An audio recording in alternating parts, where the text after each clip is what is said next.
evening. You're watching the main news on HKIBC. I'm Wong. Here's a look at tonight's top stories. The government aims to ban smoking in more areas as the number of smokers drop. Environmental hygiene workers come under fire for not using rat bait properly. And a town in Texas remains in shock after a gun rampage in a primary school. The number of smokers in Hong Kong has fallen to a 39-year low, but there has been a significant increase in e-cigarette users. Macy Mock reports. Hong Kong had 581,500 smokers last year, accounting for 9.5% of the population. That's the lowest percentage since 1982. Compared with 2019, the number of people aged 15 and above who smoked cigarettes or heated tobacco products dropped. But there were an extra 10,300 e-cigarette smokers. The authorities are concerned over a 0.3% increase in the number of secondary students puffing on e-cigarettes. Health Chief Sophia Chan blamed the increase on peer influence and the lure of electronic products among young people. She hopes that an e-cigarette ban that took effect last month would help reduce the number of smokers. The target is to lower the number of smokers to 7.8% within 3 years. We have to decrease the attraction of tobacco products, to people. The findings that we have highlighted, for example, the selection of some flavors, in smoking would actually attract, people, especially young people and also women. So whether we need to ban these flavors and how to do it, we will further consider. The government also aims to expand no smoking areas in public. A survey found that over 60% of the respondents are in favor of banning smoking at roadside bus stops and waiting areas for transport. People in these areas feel trapped because they cannot escape secondhand smoke. Health Director Ronald Lam said smokers who contract COVID have a 50% more chance of developing severe conditions than non-smokers. The government is launching a campaign next month to encourage Hong Kongers to stub out the habits, and some clinics will offer free products to help people quit smoking. Maisie Mock, HKIBC. Hong Kong today added 251 COVID infections, 4 of which are suspected subvariants. One patient is a 63-year-old woman who lives in Lee Wing Building in To Kwa Wan and works as a cleaner at the Convention and Exhibition Center. The other is a 51-year-old woman who lives in Kai Keng Court in Tai Wai and works in the Immigration Tower, also in Wan Chai. One more case was added to Tai Kwu Shing McDonald's cluster, taking the tally to 11. A 99-year-old woman who was infected lives in the same building in Richland Gardens as an earlier patient.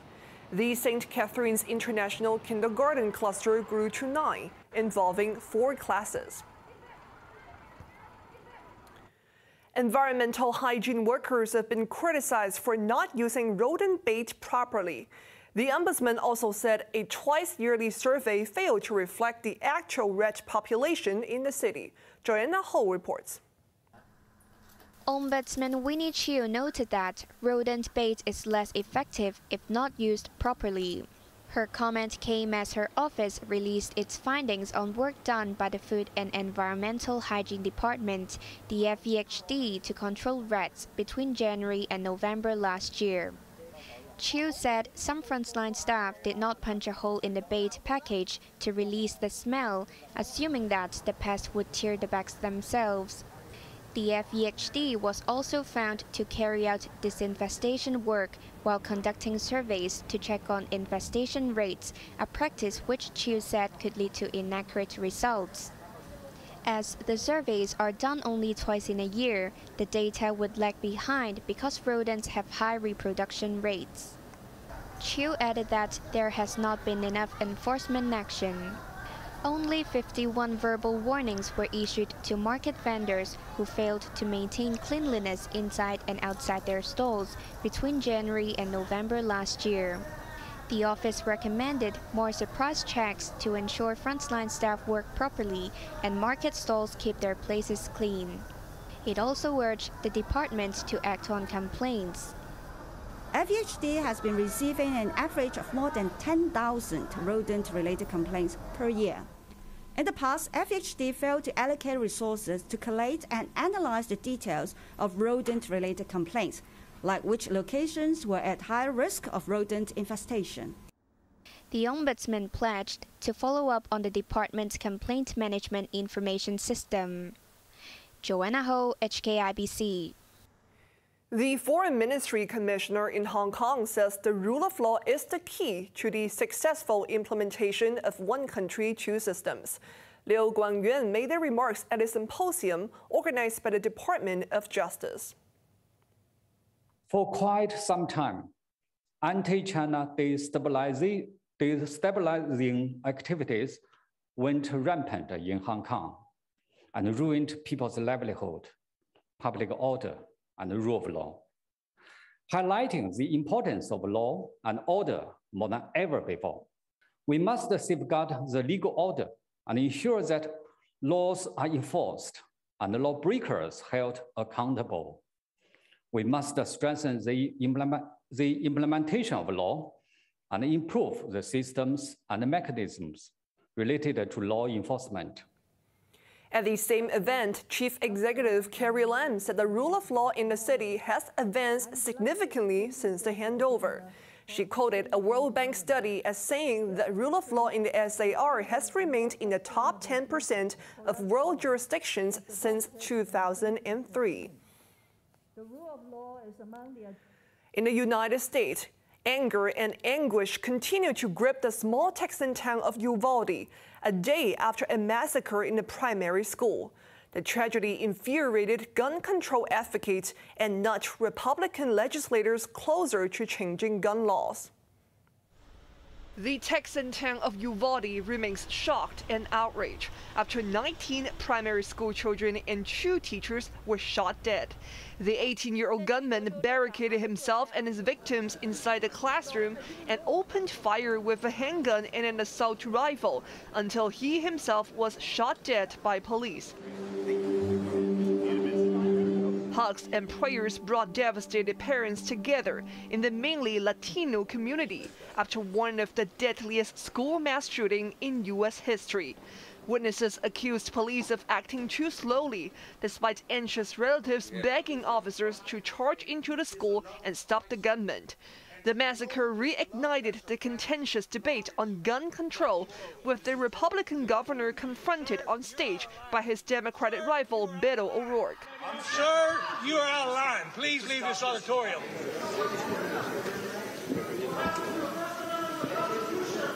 There are family members who are crying as we speak. We need all Texans to, in this one moment in time, put aside personal agendas, think of somebody other than ourselves, think about the people who were hurt. Republican senators rejected an outright ban on semi-automatic assault weapons, but were open for other reforms. I'm talking with Senator Blumenthal about maybe helping states that have red flag laws with a grant program to maybe beef up their ability to stop some of this stuff. He passed a background check and legally purchased his weapon, and that's one reason that I think why we should look at background checks as well. In past decade, 270 students and staff have been gunned down in schools or at related events in the United States. And every year, nearly 1,300 children are killed by firearms in a country which has 300 million guns. British Prime Minister Boris Johnson has apologized and assumed full responsibility for a series of COVID rule violations at number 10 Downing Street, but he continued to reject calls to resign. A lot of the stuff that I saw in the report this morning, was news to me. But I think it's important, let me put it this way, I think it's important that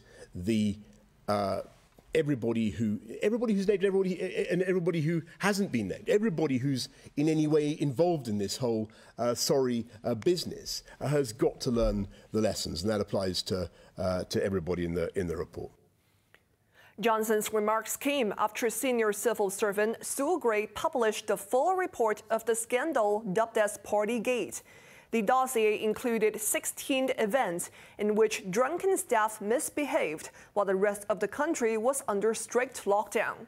The latest Snap poll shows that 2/3 of Britons want Johnson to resign, a slight rise from last month when the Prime Minister was fined.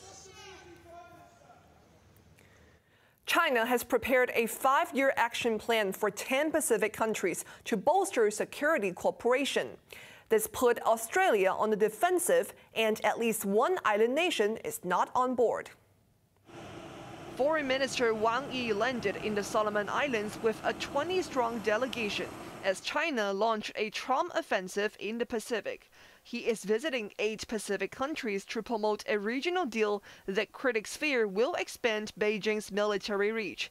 The agreement, which was leaked, stated that China would train police in the Pacific nations and strengthen security exchanges. Concerns first arose after China and the Solomon Islands sealed a security pact that put regional powers, including Australia, on edge. We need to respond to this.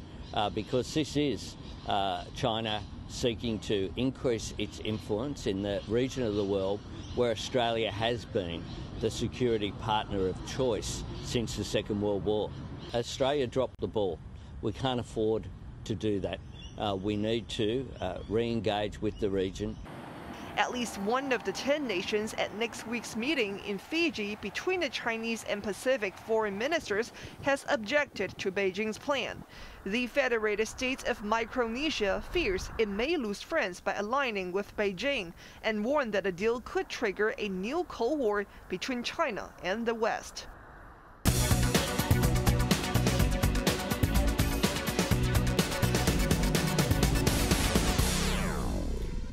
Chinese airlines can get subsidies over the next 2 months because of the COVID-induced travel slump and higher fuel prices.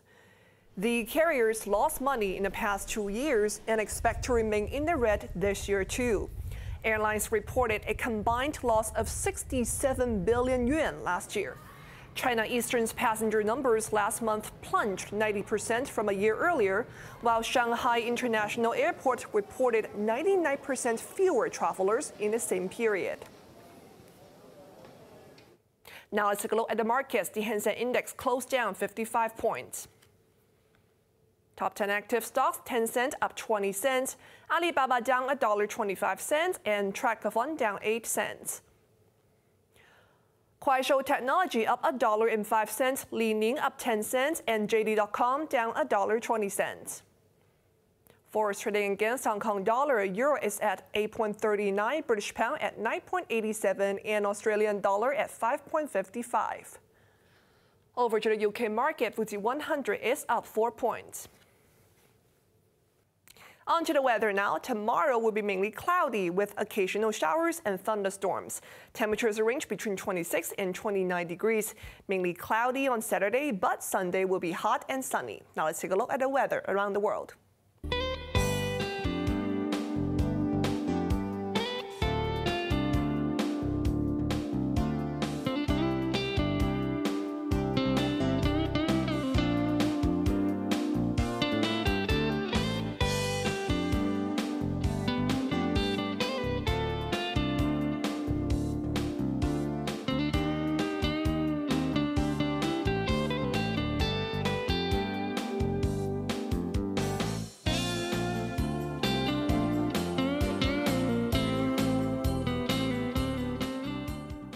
That's our main news for Thursday night. Join us for more news at 11. I'm Sarah Wong. Thank you for watching. Good night.